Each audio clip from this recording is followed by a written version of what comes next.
Welcome to one nation Telugu news. ముందుగా headlines చూద్దాం.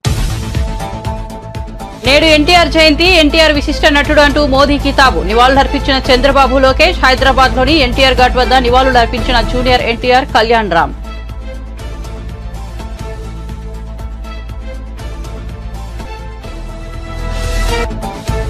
మూడు కేసుల్లోనూ వైసీపీ ఎమ్మెల్యే పిన్నెల్లికి ముందస్తు బెయిల్. జూన్ 6 వరకు అరెస్టు నుంచి రక్షణ. మధ్యంతర ఉత్తర్వులు జారీ చేసిన ఏపీ హైకోర్టు. ఎన్నికల కౌంటింగ్ ప్రక్రియ ముగిసే వరకు చర్యలేవీ తీసుకోవద్దని పోలీసులకు ఆదేశం.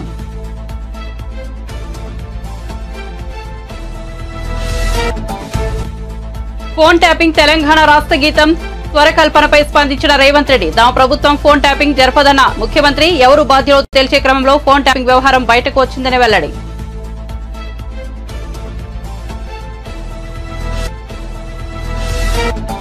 తెలుగు రాష్ట్రాల్లో సంచలనం. చిన్నారుల అమ్మకాల గుట్టురట్టు. ముఠా నుంచి 16 మంది చిన్నారులను కాపాడిన మేడిపల్లి పోలీసులు. వీరిలో చాలా మంది ఇతర రాష్ట్రాలకు చెందిన పిల్లలు ఉన్నట్లు గుర్తింపు.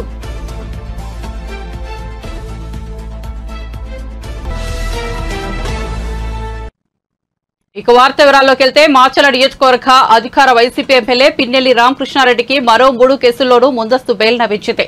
ఈ నెల 13వ పోలింగ్ రోజున రెంటచింతల మండలం పాల్వాగేట పోలింగ్ కేంద్రంలో ఈవీఎంను ధ్వంసం చేసిన కేసులో ఇప్పటికే ఆయనకు హైకోర్టు ముందస్తు బెయిల్ మంజూరు చేయడం తెలిసిందే. అయితే ఆ తర్వాత రోజు జరిగిన దాడులు, బాధితులను బెదిరించారనే ఆరోపణలపై పోలీసులు 2 కేసులు పెట్టారు. అలాగే ఓ సీఐపై జరిగిన దాడి కేసులోనూ ఆయన పేరును ఎఫ్ఐఆర్లో చేర్చారు. దీంతో ఈ 3 కేసుల్లోనూ తనకు ముందస్తు బెయిల్ ఇవ్వాలంటూ ఆయన ఏపీ హైకోర్టును ఆశ్రయించారు. ఈ కేసులో సోమవారం ఇరుపక్షాల వాదనలు పూర్తి కావడంతో తీర్పును రిజర్వులో ఉంచిన న్యాయస్థానం మంగళవారం తీర్పు వెలువరించింది. జూన్ 6వ తేదీ వరకు పిన్నెల్లిని అరెస్ట్ చేయరాదని పోలీసులకు ఆదేశించింది. కౌంటింగ్ ముగిసే వరకు పిన్నెల్లిపై ఎలాంటి చర్యలు తీసుకోవద్దని స్పష్టం చేసింది. ఈవీఎం ధ్వంసం కేసులో ముందస్తు బెయిల్ ఇస్తూ విధించిన షరతులే ఈ కేసులకు వర్తిస్తాయని తెలిపింది. కేసుల తదుపరి విచారణను జూన్ 6వ తేదీకి వాయిదా వేసింది. తమ ప్రభుత్వం ఫోన్ ట్యాపింగ్ జరపదని తెలంగాణ రాష్ట్ర ముఖ్యమంత్రి రేవంత్ రెడ్డి హామీ ఇచ్చారు. అన్నిటికీ సీబీఐ విచారణను అడిగే కేసీఆర్, కేటీఆర్, హరీష్ రావు వారి హయాంలో జరిగిన ఫోన్ ట్యాపింగ్ వ్యవహారంపై సీబీఐ విచారణ ఎందుకు కోరడం లేదని ప్రశ్నించారు. ఆయన మంగళవారం ఢిల్లీలో మీడియాతో మాట్లాడుతూ ఫోన్ ట్యాపింగ్ విచారణలో తన ప్రమేయం లేదని వెల్లడించారు. అధికారం మారిన తర్వాత జరిగిన బదిలీలో కొన్ని వస్తువులు మాయమయ్యాయన్నారు. అందుకు ఎవరు బాధ్యులో తేల్చే క్రమంలో ఫోన్ ట్యాపింగ్ అంశం బయటకు వచ్చిందన్నారు. జాతీయ వ్యతిరేకత శక్తుల ఫోన్లను ట్యాపింగ్ చేయవచ్చునని స్పష్టం చేశారు.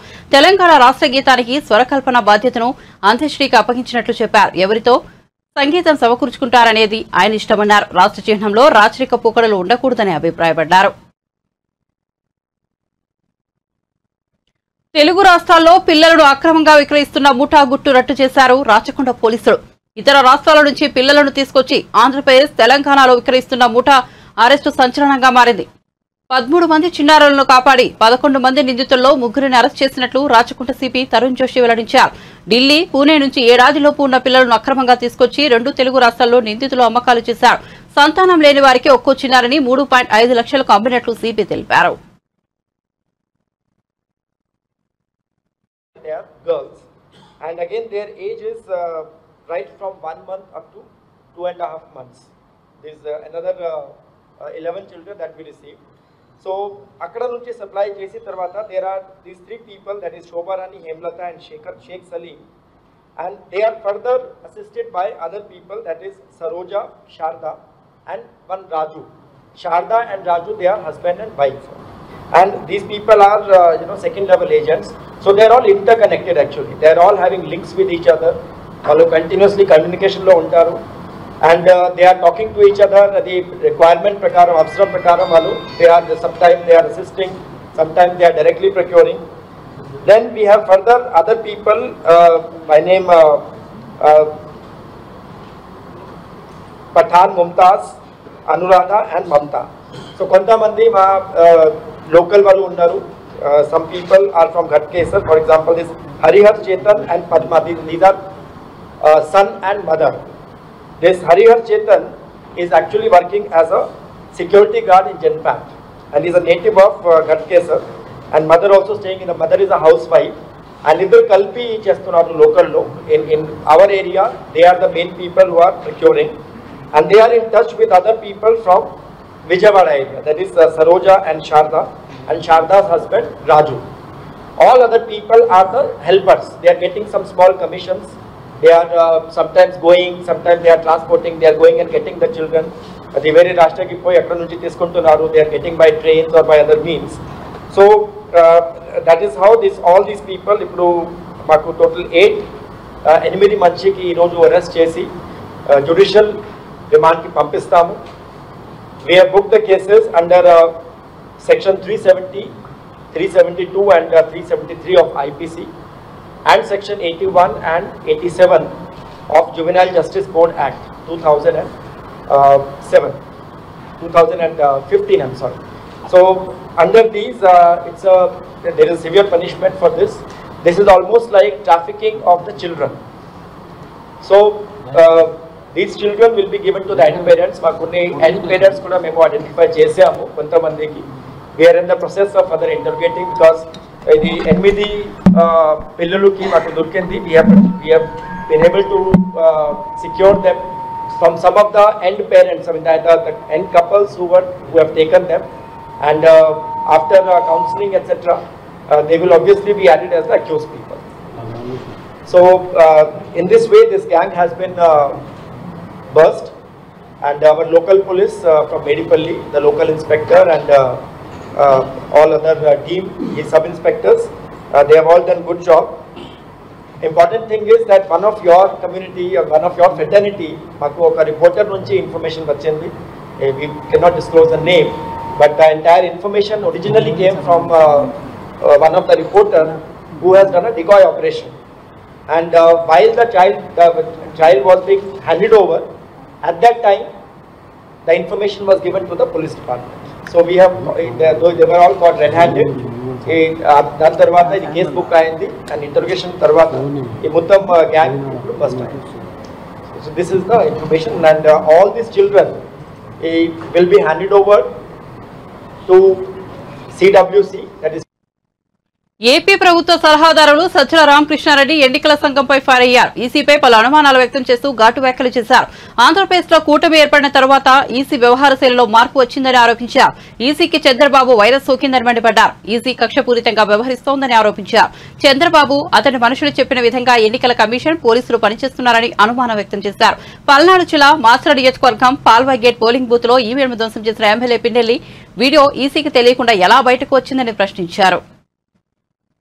గత 10-15 రోజులుగా అసలు అక్కడ ఏం జరుగుతుంది మాచర్ల అంటే మాచర్ల సెంట్రిక్ గానే మొత్తం ఎల్లో మీడియా గానీ ఆ పార్టీ గానీ టీడీపీ గానీ నడుపుతున్నారు, ఒక ఎమ్మెల్యేని టార్గెట్ గా పెట్టుకుని. ఈ నేపథ్యంలో 2 చెప్పారు. ఒకటి, ఎన్నికల కమిషన్ అనేది ఏదైతే అంపైరింగ్ రోల్ చేయాలనో ఇక్కడ ఒక నిష్పక్షపాతంగా అటు ఇటు సైడ్ తీసుకోకుండా చేస్తాదనే మా ఆశ, చేయాలనే మా కోరిక.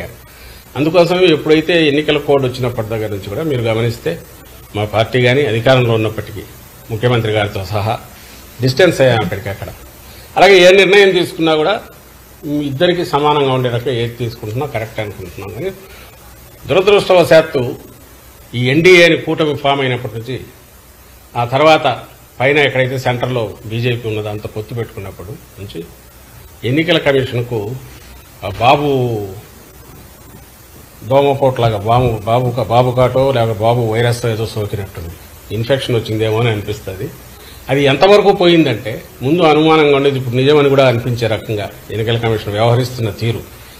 ఇప్పుడు ఆల్ ప్రాక్టికల్ పర్పసెస్ ప్రభుత్వాన్ని ఎవరు నడుపుతున్నారంటే ఎన్నికల కమిషన్ నడుపుతోంది, ఆంధ్రప్రదేశ్ ప్రభుత్వాన్ని కాదు, ఎక్కడైనా సరే.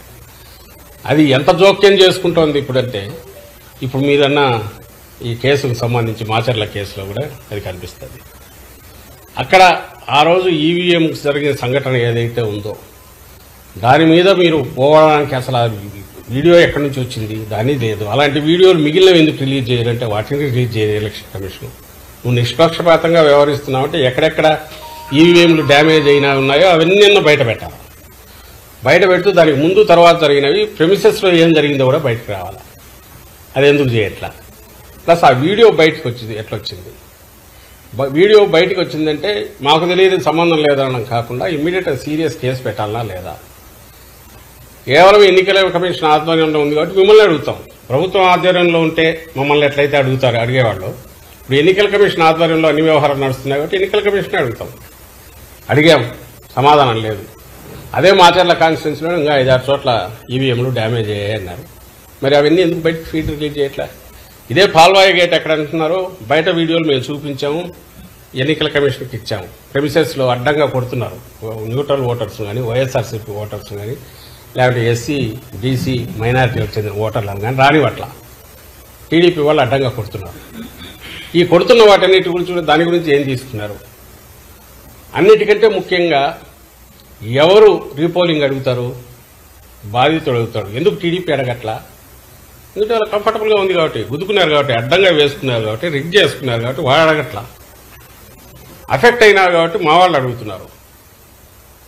దానికి ఆన్సర్ ఇవ్వాలంటే నువ్వు అన్ని వైపులో చూస్తే తప్ప ఆన్సర్ ఇవ్వలేనప్పుడు ఏకపక్షంగా పోయి కేసు పెట్టి దాని మీద ఇంటీరియం బెయిల్ తెచ్చుకొని అంతవరకు ఎన్నికలు అయ్యేంతవరకు కూడా ఏ యాక్షన్ తీసుకోవద్దని కోర్టు నుంచి తెచ్చుకుంటే, కోర్టును కూడా మోసం చేసే రకంగా కోర్టు డైరెక్షన్ వచ్చిన తర్వాత పాత కేసులు తీసి దాంట్లో మళ్ళీ ముద్దాయిగా పెట్టి 307 పెట్టి ఓ సిఐ 10 రోజులు ఎక్కడ నిద్రపోతున్నాడండి వాడు సిఐ? అతనికి అప్పుడే దెబ్బ తగిలింటే అప్పుడే కదా కేసు ఇది కావాలి. 307 ఇప్పుడు ఎట్లా చూసేసింది? అది పెట్టి అది కూడా ఇప్పుడు కోర్టుది వచ్చిన తర్వాత మళ్ళీ 3 కేసులు దొరుకుతాయి అంటే వస్తే అరెస్ట్ చేయాలని ఈరోజు దాంట్లో కూడా ఇచ్చినట్టుంది. మళ్ళీ పెడతామో తెలియదు ఇంకొన్ని కేసుల్లో. ఈ విచ్ హంటింగ్ కానీ లేదంటే విండిక్టివ్ కక్ష సాధింపుతో కానీ ఎన్నికల కమిషన్ పోవాల్సిన అవసరం ఏమొచ్చింది? దానికి ఎన్నికల కమిషన్ పరిధిలో పనిచేస్తున్న ఇప్పుడు పోలీసు యంత్రాంగం ఎందుకు పోతుంది? ప్రజలు ఆలోచించాలి దీని గురించి. ఇంతకంటే క్లాసిక్ కేసు ఎక్కడన్నా ఉంటుందో మేము వేగ్గా అనట్లా. రెండవది ఆ సిఐ తరఫున ఒక అనాథరైజ్డ్ ప్రైవేటు ఒక అడ్వకేట్ లాయర్ వచ్చేసి తను రిప్రజెంట్ చేస్తారు గవర్నమెంట్ దీని నుంచి. ఎవరు పర్మిషన్ ఇచ్చారు? ఎట్లొచ్చాడు తెలియదు. అసలు ఎంతవరకు పోతున్నారంటే బెయిల్ ఇచ్చిన తర్వాత అతను నర్సరావుపేటకు వస్తే అక్కడికి కోర్టు గైడ్లైన్స్ కూడా చెప్పింది, నర్సరావుపేటలో ఉండు, కిందికి పోవద్దని. అక్కడ అతనికి సర్వేలెన్స్ పెట్టండి అంటే మేము సర్వేలెన్స్ పెట్టడానికి అతను ఇక్కడ లేడు కాబట్టి అతను పిలిపించండి, మేము సర్వేలెన్స్ పెట్టాలి కదా అంటే అది వయలేషన్ అంట. ఏమన్నా అర్థం ఉందండి ఇది? అంటే ఆ ఎక్స్టెంట్కి ఎందుకు పుష్ చేస్తున్నారు? పోనీ అందరి మీద ఇదే చేస్తున్నారా? మరి తాడిపత్రిలో నాకు తెలిసి ఆ అభ్యర్థి మీద కేసులు ఉన్నట్టున్నాయి, వాడి జోలికి పోవట్లా.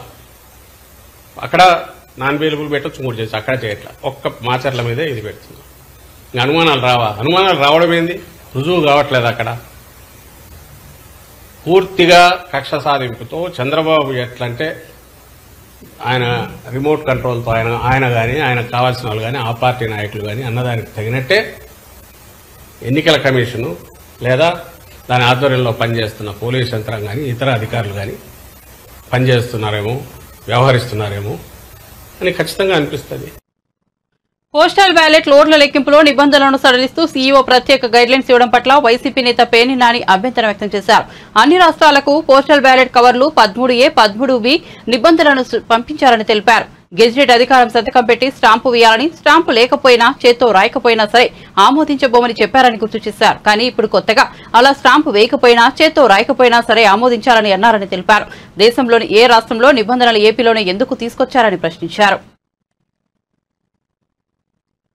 వాళ్ళు స్టాంప్ వేయకపోయినా చేసి ఏమని పంపించారా అంటే, ఒకవేళ వాళ్ళు కనుక చేత్తో కూడా డిజిగ్నేషన్ రాయకపోతే స్పెసిఫిక్ సిగ్నేచర్లందరికీ కూడా అన్నీ కలెక్ట్ చేసి ఆ కౌంటింగ్ అధికారులకు ఇవ్వండి. ఆ కౌంటింగ్ అధికారులు ఇచ్చిన చోట ఒకవేళ వాళ్ళు స్టాంప్ వేయకపోయినా చేత్తో రాయకపోయినా ఆ స్పెసిఫిక్ సిగ్నేచర్ చెక్ చేసుకోవచ్చు అని చెప్పి నేను ఇచ్చారు. దీని మీద మా అభ్యంతరాన్ని వ్యక్తం చేశాం. ఎందుకంటే ఆ స్పెసిఫిక్ సిగ్నేచర్కి అంటే ఒకటి ముందు భారతదేశంలో ఏ రాష్ట్రంలో కూడా ఈ వెసులుబాటు లేనటువంటి ఇంటర్ప్రిటేషన్ ఈ రాష్ట్రంలో ఎందుకు ఇచ్చారు? ఒకవేళ మీరు ఏదైనా ఒక రాజకీయ పార్టీ మీకు ఈ సందేహాన్ని వెలబుచ్చితే మీరేం చేయాలి? కేంద్ర ఎన్నికల సంఘానికి ఇక్కడ రాయాల్సింది. ఇక్కడ ఎంత పెద్ద అభియోగాన్ని, నేరాన్ని అవతల చేస్తున్నారు మేము ఇచ్చిన పెద్దానికి మీరు కేంద్ర ఎన్నికల సంఘానికి రాస్తున్నారు కదా, మరి దీన్ని ఎందుకు రాయలేదు? రాయకుండా మిగతా రాష్ట్రాల్లో లేనటువంటి వెసులుబాటు ఈ రాష్ట్రంలోనే ఎందుకు ఇచ్చారనేది మా అభ్యంతరాన్ని వ్యక్తం చేస్తూ మీరు పునరాలోచించాలి. దీనివల్ల స్మూత్గా అంటే పారదర్శకంగా ఘర్షణ లేని వాతావరణంలో అత్యంత పారదర్శకంగా జరగాల్సినటువంటి ఎన్నికల ఓట్ల లెక్కింపు రసాబసా అయ్యేటువంటి కార్యక్రమం జరగబోతోంది. ఎందుకని మీ స్పెసిఫిక్ సిగ్నేచరు పెట్టిన సంతకం మీరు ఏదైతే ప్రొవైడ్ చేసి ఆర్ఓలకు ప్రొవైడ్ చేసినటువంటి స్పెసిఫిక్ సిగ్నేచర్ ఈ బ్యాలెట్ పేపర్ మీద ఈ ఫారం కవర్ 13B 13Cలో ఉన్నటువంటి మీరు చేసినటువంటి వాటి మీద ఆ సంతకం చిన్న స్ట్రోక్ తేడా వచ్చినా ఎవరో ఒకరు అబ్జెక్ట్ చేస్తారు. ఎంతమంది ఏజెంట్లు ఉంటారు? 15-20 మంది కౌంటింగ్ ఏజెంట్లు ఉంటారు. ఒక్కడు అబ్జెక్ట్ చేసినా కూడా అది అభ్యంతరమే. ఈ గొడవలకు దారితీసేటువంటి పరిస్థితులు. ఎందుకని ఇంకోటి చెప్తున్నాం, ఆ ఇంటర్ప్రిటేషన్లో కూడా వారు రాసే దాంట్లో కూడా ఏమని రాశారంటే ఫెసిలిటీ సెంటర్ అంటే ఫెసిలిటేషన్ సెంటర్. పోస్టల్ బ్యాలెట్ వెయిటాకి ఫెసిలిటీ సెంటర్ కూడా ఆర్ఓలే ప్రొవైడ్ చేశారు. కాబట్టి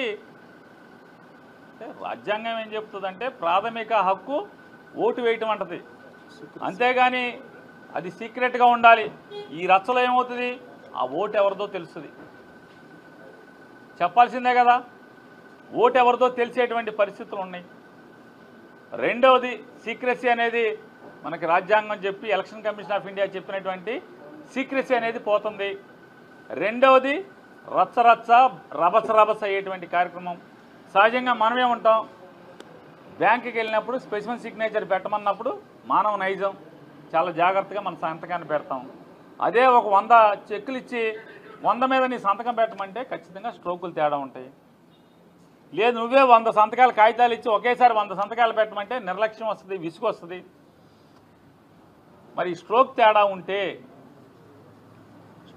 ఉంటే అబ్జెక్షన్ చేస్తే ఇదంతా రచ్చే కదా, గొడవలకు దారి తీసేటువంటి పరిస్థితులే కదా. ఎలక్షన్ కమిషన్ ఆఫ్ ఇండియా చెప్పనటువంటి నియమావళిని మీరు ఎట్లా ఇంటర్ప్రిట్ చేస్తారు? చేయకూడదు కదా. ఎలక్షన్ కమిషన్ ఆఫ్ ఇండియా లేనటువంటి నియమావళిని, వెసులుబాటుని కేవలం ఆంధ్రప్రదేశ్ రాష్ట్రంలో ఒక రాజకీయ పార్టీ వచ్చి కాగితం ఇవ్వగానే ఈ రకమైన ఇంటర్ప్రిటేషన్ ఇవ్వటం అనేది ఎలా పారదర్శకంగా ఉంటుంది, ఎలా నిష్పక్షపాతంగా ఉంటుంది? కాబట్టి దీన్ని పునరాలోచించాలని చెప్పని ఆంధ్రప్రదేశ్ రాష్ట్ర ఎన్నికల సంఘాన్ని మేము కోరటం జరిగింది. దీన్ని కూడా వారు కూడా చూపించడం జరిగింది. వారు కూడా తీశారు బయటికి. వారు కూడా ఎలక్షన్ కమిషన్ ఆఫ్ ఇండియాలో చూసి అన్నీ కూడా చెప్పాం. ఈ రిప్రజెంటేషన్ మరి వారికి ఇవ్వడం జరిగింది. ఇచ్చి టీడీపీ వ్యవస్థాపకుడు దివంగత మాజీ ముఖ్యమంత్రి ఎన్టీఆర్ 101వ జయంతి సందర్భంగా ఆయన కుటుంబ సభ్యులు నివాళులర్పించారు. హైదరాబాద్లోని ఎన్టీఆర్ ఘాట్లో ఆయన మనవళ్లు జూనియర్ ఎన్టీఆర్, కళ్యాణ్ రామ్ అంజలి ఘటించారు. తెల్లవారుజాము నుంచే ఘాట్ వద్దకు చేరుకుని తాతను స్మరించుకున్నారు.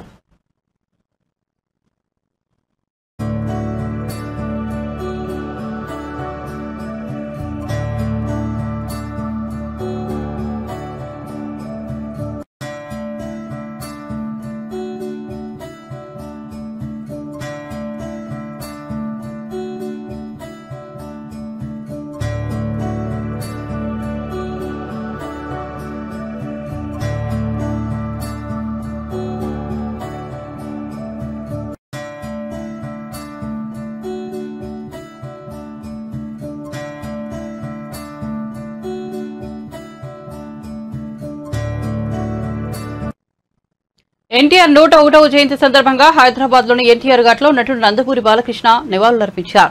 అనంతరం ఆయన మీడియాతో మాట్లాడుతూ రాజకీయ చైతన్యం తీసుకొచ్చిన మహానీయుడు ఎన్టీఆర్ అని కొనియాడారు. తెలుగువారి ఆరాధ్య దైవం ఎన్టీఆర్ అని, ఆయన స్ఫూర్తిని ఎంతో మంది అందిపుచ్చుకున్నారని తెలిపారు. రైతు కుటుంబంలో పుట్టిన ఎన్టీఆర్ మొదట చదువుకే ప్రాధాన్యత ఇచ్చారని, ఆ తర్వాత చిత్రరంగంలోకి వచ్చారన్నారు. ఆయన కంటే నవరసాలకు అలంకారమని అన్నారు. నటనకు విశ్వవిద్యాలయం కొనియాడారు.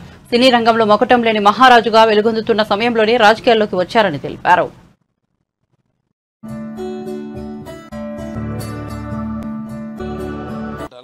నటనాలయం, అందులో ఆయన ఒక నటరాజు నటసింహుడు. టీ అంటే తారామండలంలో తారక ధ్రువ తారకుడు. ఆర్ అంటే రాజర్షి రారాజు రాజకీయ దురంధర యుగంధరుడు, రమణీయ రమ్య కమనీయ సౌమ్య గుణధాముడని. అలాగే ఆయన మొత్తం మొదటి నుంచి కూడా చూస్తే ఈ జీవిత ప్రస్థానం ఒక మామూలు రైతు కుటుంబంలో పుట్టి, అలాగే ముందు అవకాశం వచ్చాను కూడా కాదు అని ముందు చదువుకే ప్రాధాన్యత ఇచ్చి ఆయన చదువు పూర్తి చేసుకున్నాక మరి చలనచిత్ర ప్రవేశంలోకి అడుగు పెట్టడం జరిగింది. చలనచిత్ర రంగంలో ఆయన ప్రస్థానం గురించి వేరే చెప్పనవసరం లేదు. ఎన్టీఆర్ అంటే ఒక నటనకు నిర్వచనం, ఎన్టీఆర్ అంటే ఒక నవరసాలకు ఒక అలంకారం, ఎన్టీఆర్ అంటే నటనకు ఒక విశ్వవిద్యాలయం. చలనచిత్ర పరిశ్రమలో మకుటం లేని మహారాజుగా ఉన్నప్పుడే ఆయన చలనచిత్ర పరిశ్రమ నుంచి నిష్క్రమించి రంగ ప్రస్థానం చేయడం జరిగింది. ఎన్టీఆర్ అంటే ఆ తర్వాత నవశకానికి ఒక ఆరంభ మంత్రం. ఎన్టీఆర్ అంటే ఒక నవజాతికి మార్గదర్శకం. అలాగే ఎన్టీఆర్ అంటే నానా జాతులకు దైవ సమానం.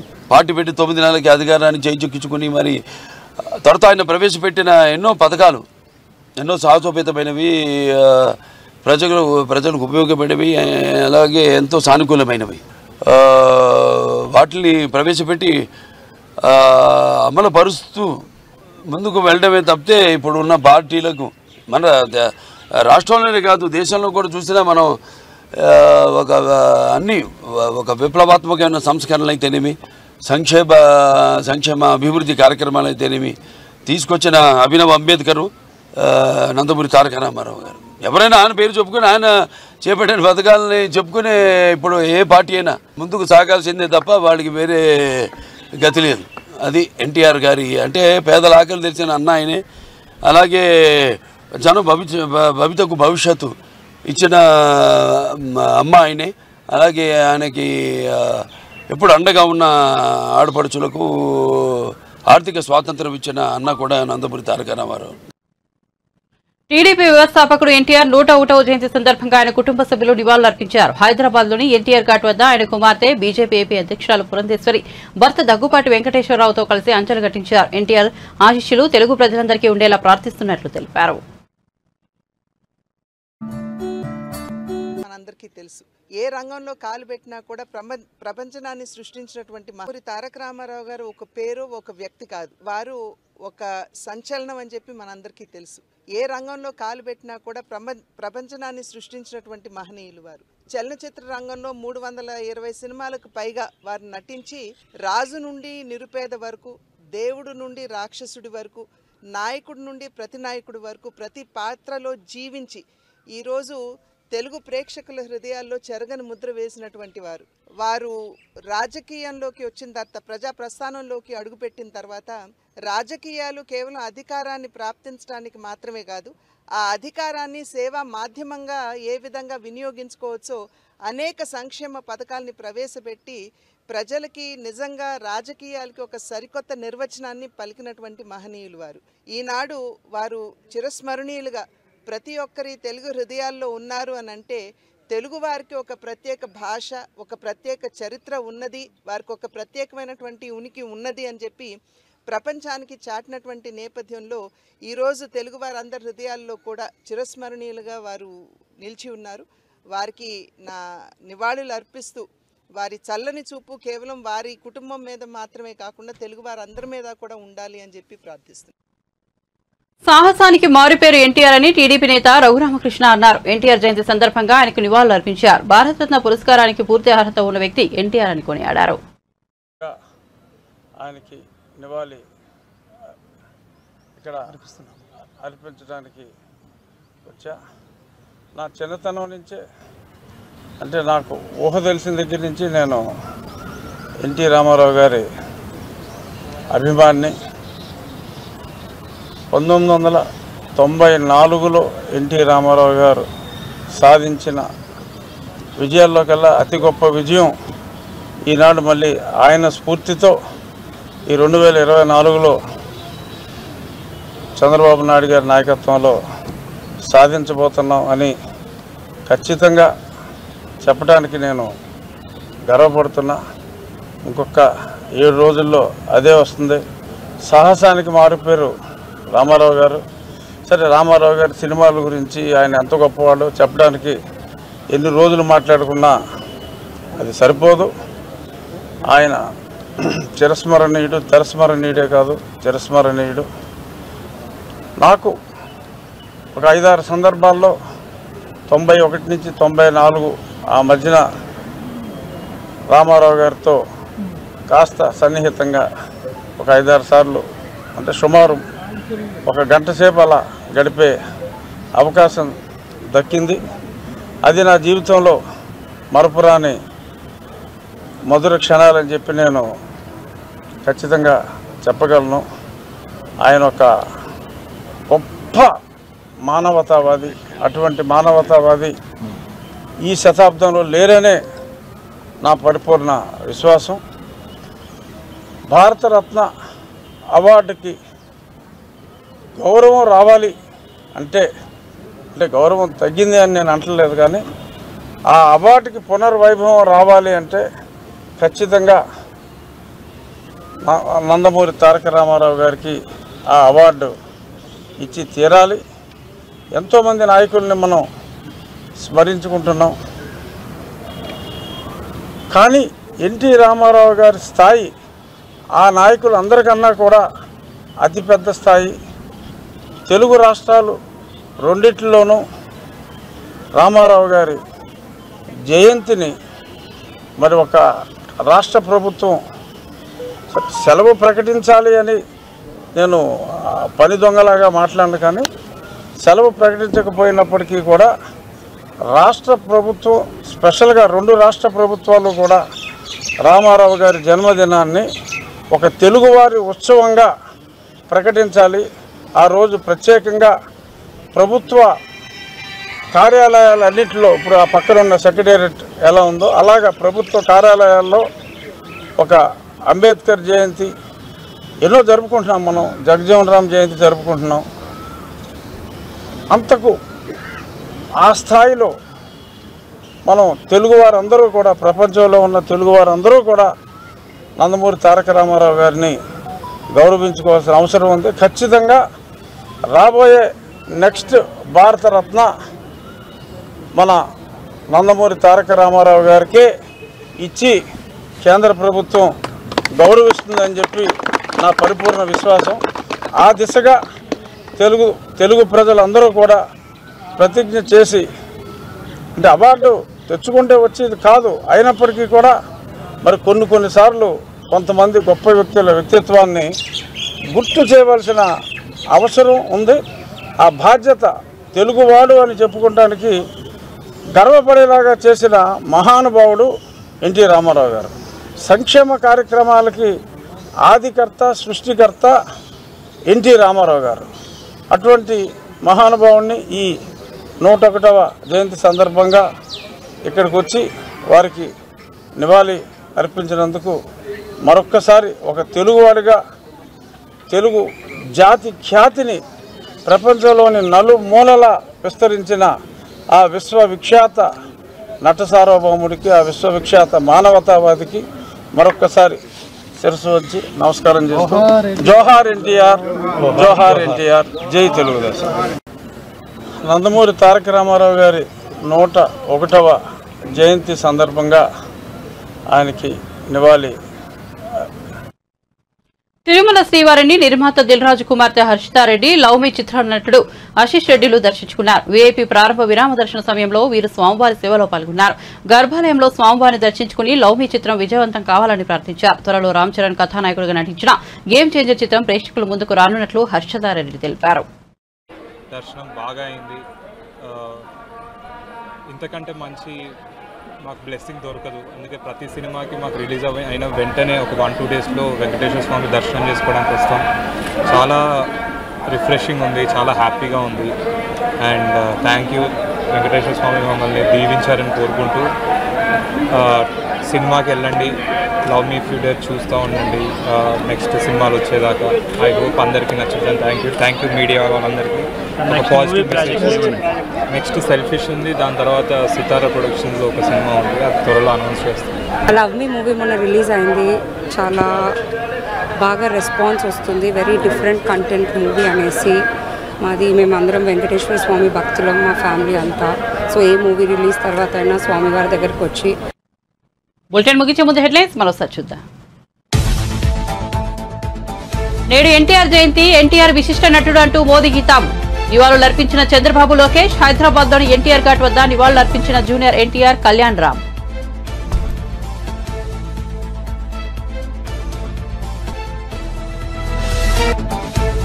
మూడు కేసుల్లోనూ వైసీపీ ఎమ్మెల్యే పిన్నెలకి ముందస్తు బెయిల్. జూన్ 6 వరకు అరెస్టు నుంచి రక్షణ. మధ్యంతర ఉత్తర్వులు జారీ చేసిన ఏపీ హైకోర్టు. ఎన్నికల కౌంటింగ్ ప్రక్రియ ముగిసే వరకు చర్యలేవి తీసుకోవద్దని పోలీసులకు ఆదేశం.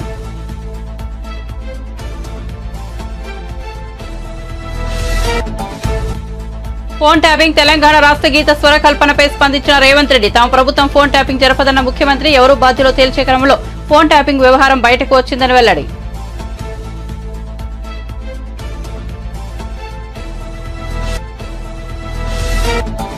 తెలుగు రాష్ట్రాల్లో సంచలనం చిన్నారుల అమ్మకాల గుట్టురట్టు ముఠా నుంచి 16 మంది చిన్నారులను కాపాడిన మేడిపల్లి పోలీసులు వీరిలో చాలా మంది ఇతర రాష్ట్రాలకు చెందిన పిల్లలు ఉన్నట్లు గుర్తింపు